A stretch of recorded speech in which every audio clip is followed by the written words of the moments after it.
বলো ভাই, আল্লাহর দোহাই, এই মুসলমানের বাচ্চা, যদি মার পবিত্র দুধ খেয়ে থাকো, বলো তোমারে আল্লাহ তাআলা নামাজ পড়ার যোগ্যতা তোমার শরীরের মধ্যে দেয় নাই?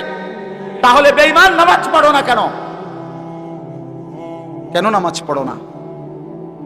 আমি দাঁড় করে, এখানে তো অসংখ্য ছেলে এখানে আছো, এখন চেহারা দেখলে বোঝা যায় তোমার ওই চেহারার মধ্যে তো হাইওয়ান আর জানোয়ারের চেহারা।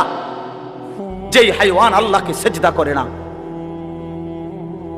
আজকের এশার নামাজ পড়ো নাই, আজকের মাগরিব এক ওয়াক্ত নামাজ পড়ো নাই, এমন অসভ্য জঙ্গলি এখানেও তো বসে আছো। বেহায়া, লজ্জা করে না? কেমনে ঘুমাইবি বেটা? নামাজ না পড়ে যদি ঘুমাও, ফেরেশতা যদি একটা লাথি মারে, ফেরেশতা যদি একটা লাথি মারে, ফজরের নামাজ না পড়ে যে ঘুমাও, ফেরেশতা যদি একটা ঘুমের মধ্যে রেখে লাথি দেয়,